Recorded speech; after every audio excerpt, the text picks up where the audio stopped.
మనకి ఉన్న శుభ అశుభ ఫలములు రెండూ కూడా హరించేస్తాడయ్యా.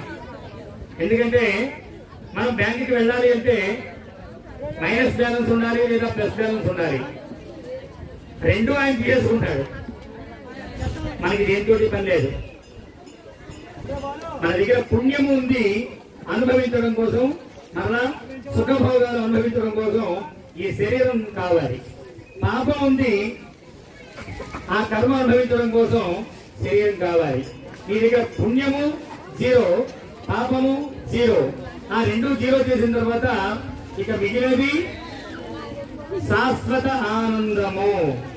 అందుచేతనే అన్నమయ్య అంటాడు, నాతో వైకుంఠానికి వచ్చి అక్కడ భజనలు తప్ప ఏముండవు అని చెప్పంటే ఆయన ఏమంటాడు, అక్కడ నీ కీర్తనలు భజనలు అవి పూజలు అవి ఏవి లేని చోటకి నేను రానంటాడు.